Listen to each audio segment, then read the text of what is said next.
Assalamualaikum warahmatullahi wabarakatuh.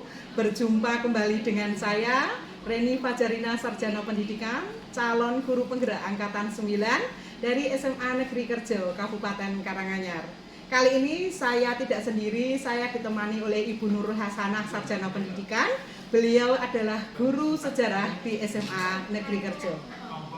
Assalamualaikum Bu Nurul. Waalaikumsalam warahmatullahi wabarakatuh, Ibu Reni Fajarina. Ya, bagaimana kabarnya hari ini? Alhamdulillah, insya Allah baik. Ya, alhamdulillah baik ya Bu ya. Di sini saya akan mengadakan percakapan praobservasi ya Bu ya. Sebelum nanti saya akan amati jalannya proses pembelajaran yang Ibu lakukan di dalam kelas, atau sebelum saya melakukan proses supervisi kelas. Adapun tujuan yang dilakukan supervisi kali ini adalah untuk mengetahui dan juga mengevaluasi jalannya proses pembelajaran yang Ibu lakukan di kelas. Dan kenapa kita hari ini melakukan percakapan praobservasi? Sebagai persiapan awal sebelum nanti Ibu melakukan kegiatan pembelajaran. Nah, nanti pembelajaran akan terlihat lebih siap, mantap, dan juga lebih percaya diri, sehingga memberikan pembelajaran yang baik bagi murid. Begitu ya Bu ya. Adapun beberapa pertanyaan yang akan saya sampaikan kepada Ibu. Yang pertama berkaitan dengan tujuan. Kira-kira apa sih tujuan pembelajaran yang ingin Ibu capai? Berdasarkan rancangan pembelajaran yang saya tuliskan di modul ajar, itu ada 3 Ibu. Yang pertama, 1, siswa bisa memahami teori-teori masuknya agama dan kebudayaan Hindu-Buddha ke Indonesia. Yang nomor 2, siswa bisa menyebutkan kerajaan-kerajaan Hindu-Buddha yang pernah ada di Indonesia. Tujuan pembelajaran yang nomor 3 yaitu siswa bisa menyajikan karya tulis tentang proses masuknya agama dan kebudayaan Hindu-Buddha ke Indonesia. Bisa menyajikan karya tulis ya, harapannya begitu. Baik, jadi ada 3 tujuan pembelajaran yang ingin Ibu capai ya tadi ya. Nah, bagaimana sekarang dengan pertanyaan yang kedua Ibu? Area pengembangan yang ingin Ibu capai atau ingin Ibu lakukan dalam observasi apa ya?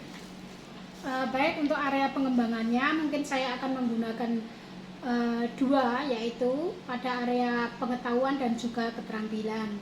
Pada area pengetahuan, yaitu siswa bisa menganalisis berbagai teori tentang masuknya agama dan kebudayaan Hindu-Buddha ke Indonesia. Untuk keterampilannya, yaitu siswa bisa menyajikan karya tulis tentang proses masuknya agama dan kebudayaan Hindu-Buddha ke Indonesia. Oke, baik. Jadi area pengembangan yang ingin dicapai oleh Ibu adalah bagian aspek pengetahuan dan juga aspek keterampilan pada siswa ya Bu ya. Saya ingin mendengar nih oleh Ibu, bagaimana sih yang pertanyaan yang ketiga, yaitu rancangan pembelajaran yang ingin Ibu terapkan di dalam kelas, mungkin dari segi strateginya, model pembelajarannya, begitu. Baik, untuk strategi yang akan saya gunakan yaitu pembelajaran berdiferensiasi berdasarkan kesiapan belajar siswa yang diintegrasikan dengan pembelajaran sosial dan emosional. Kemudian saya akan melakukan pembagian kelompok sesuai dengan kemampuan dan keterampilan siswa. Saya juga akan melakukan pembagian kelompok tadi sesuai dengan kemampuan dan keterampilan siswa. Untuk model pembelajarannya saya menggunakan model pembelajaran discovery learning.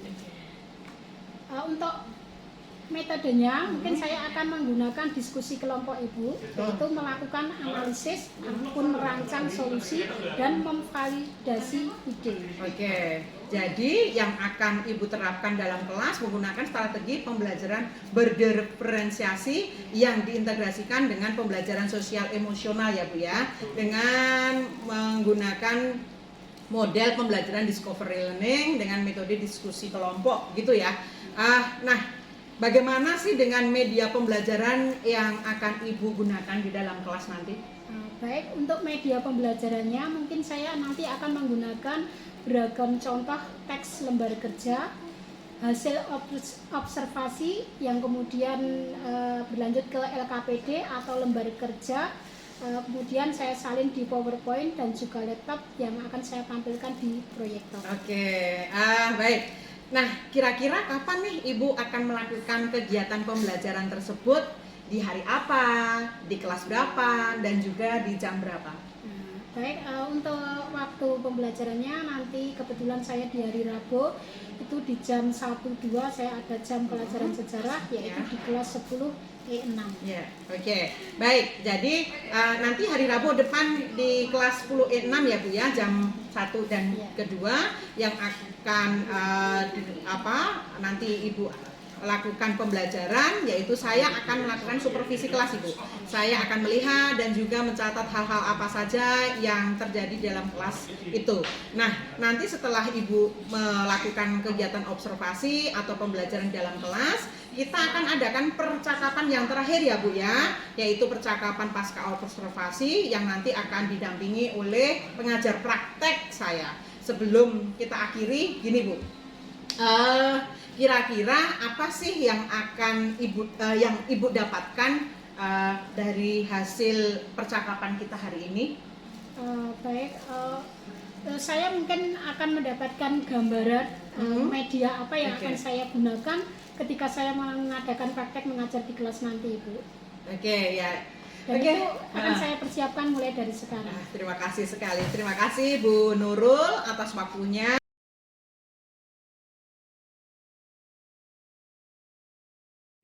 Assalamualaikum warahmatullahi wabarakatuh.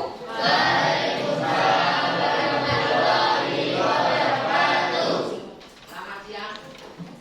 Sudah berdoa belum tadi? Belum ya. Jadi kalau belum berdoa, mari kita berdoa bersama-sama dulu.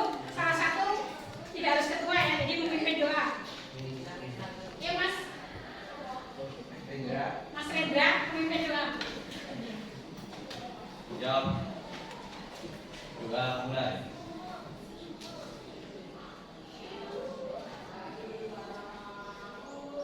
Doa selesai.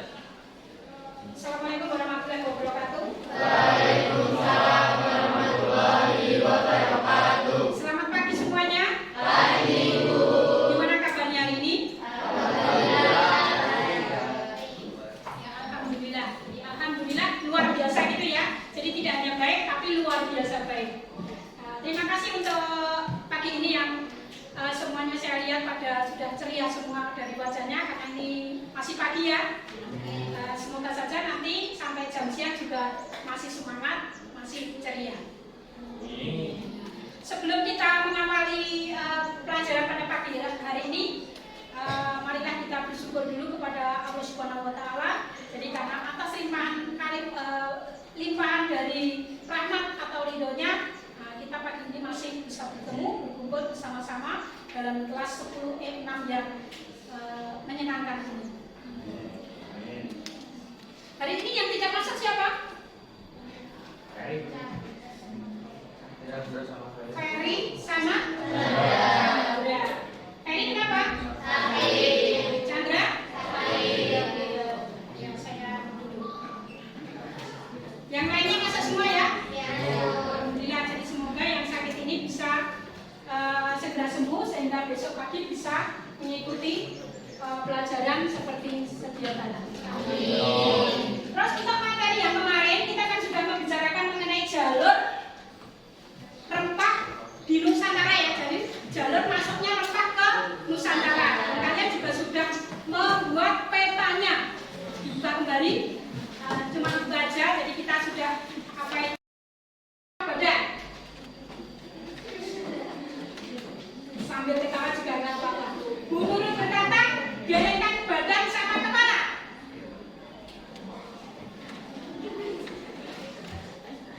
Bu Nurul berkata, pegang pundak temannya. Angkat tangan.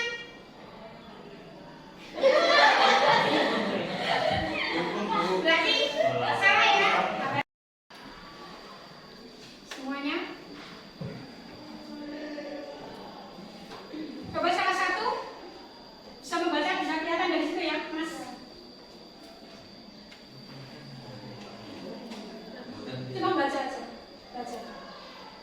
biar lebih semangat.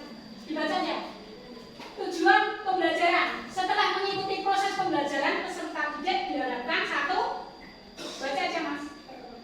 Memahami teori-teori masuknya agama dan kebudayaan Hindu dan Buddha ke Indonesia. Ya, satu, memahami. Jadi kalian harus paham tentang teori-teori masuknya Hindu Buddha ke Indonesia atau ke Nusantara yang sudah saya jelaskan kemarin ya.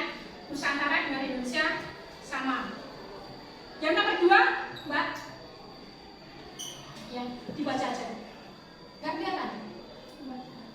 Menyebutkan kerajaan-kerajaan Hindu dan Buddha yang pernah di Indonesia. Menyebutkan, jadi nanti kalian bisa menyebutkan kerajaan-kerajaan Hindu Buddha yang ada di Indonesia. Tujuan yang ketiga, Mbak, dibaca. Mengumpulkan karya tulis tentang proses masuknya agama dan kebudayaan Hindu Buddha ke Indonesia serta pengembangan pada kebudayaan pengaruh pada kehidupan Indonesia. Ya, jadi kalian harus bisa menyajikan karya tulis. Nanti bikin karya tulis ya. Karya tulis tentang proses masuknya Hindu Buddha ke Indonesia. Sudah paham? Jelaskan kemarin atau yang sudah saya cuplikan kemarin, yaitu materinya adalah Proses masuknya Hindu Buddha ke Indonesia. ya betul sekali. Jadi setelah kita mengetahui tentang jalur masuknya rempah ke Nusantara, nah kita pada hari ini mulai masuk ke materi baru, yaitu jalur bukan jalur ya, teori tentang masuknya Hindu Buddha ke Indonesia. Jadi teori masuknya kebudayaan. Jadi tidak hanya agama ya sebenarnya, kalau dari judul itu teori masuknya Hindu Buddha itu maksudnya kebudayaan Hindu Buddha ke Indonesia. Nah, sebelum kita lanjut ke materi, kita lihat dulu tujuan dari pembelajaran kita pada pagi hari ini. Semuanya lihat di depan atau di layar. Yo guys, jumpa lagi di Sotek Indonesia. Pada episode kali ini kita bakalan membahas mengenai proses masuknya agama Hindu dan Buddha ke Indonesia. Bagaimana agama Hindu dan Buddha bisa masuk dan menyebar di Indonesia? Untuk menjawab pertanyaan tersebut, kurang lebih ada 4 teori yang dapat menjelaskan nih guys. Teori-teori tersebut adalah teori Brahmana, teori Kesatria, teori Malaysia, dan teori arus balik. Sebenarnya ada satu teori lagi, yaitu teori sumber daya yang dikemukakan oleh Van Weber. Teori ini terbilang lemah dan tidak sekuat 4 teori lainnya. Oke guys, langsung saja teori pertama, teori Malaysia. Teori yang dikemukakan oleh M.J. Cromini menyebutkan bahwa golongan Malaysia terkenal yang berperan aktif menyebarkan agama Hindu dan Buddha di Indonesia. Hubungan dagang antara India dan Indonesia sudah berlangsung sejak abad 1 Masehi. Siapa namanya? Mbak Oktabela. Ada 5 teori ya tadi. Teori 1 apa tadi Mbak? Teori Malaysia. Terus teori yang kedua? Ya betul sekali. Siapa namanya Mbak? Mbak Sisilia. Teori Kesatria. Yang nomor 3 teori?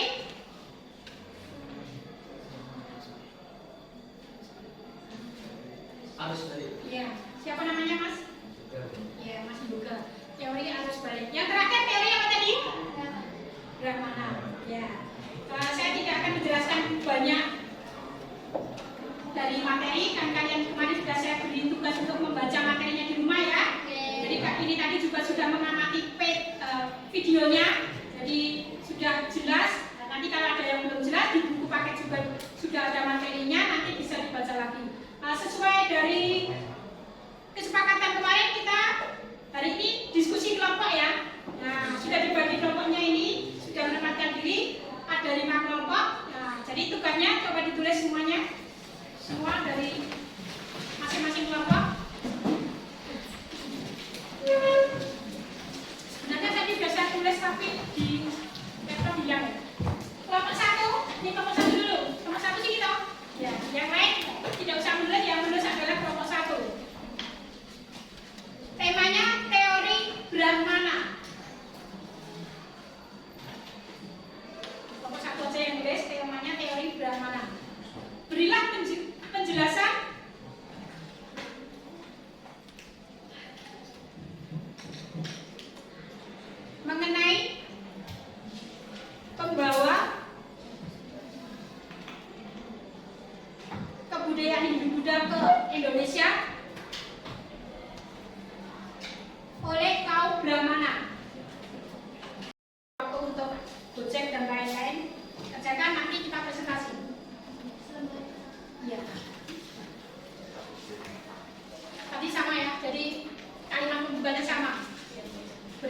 penjelasan secara detail atau secara jelas atau secara lengkap pembawa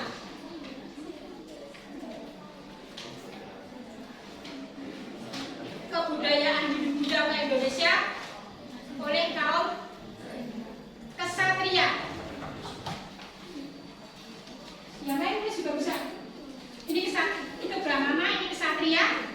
Kelompok 3 Waisya. Jadi sama ya. Suruh menjelaskan pembawa masuknya Hindu ke Indonesia oleh kaum Waisya. Terus kelemahannya apa? Kelebihannya apa? Kalau ini berarti teori Sudra dari Waisya. Jadi Brahmana, Kesatria, Waisya, Sudra. Yang ini teori arus balik. Ditulis. Kelompok 3. Assalamualaikum warahmatullahi wabarakatuh. Waalaikumsalam warahmatullahi wabarakatuh. Kami dari kelompok 3 Ibrahim Jonathan. Saya Baik Kurniawan. Saya Tika. Saya Budianta Fitri. Saya Zulaika Eka Valencia. Saya Zasi Abigail. Saya Hadi Wiranto. Saya Jagat. Kami di sini akan menjelaskan teori Waisya. Teori Waisya ditemukan oleh N.J. Krom.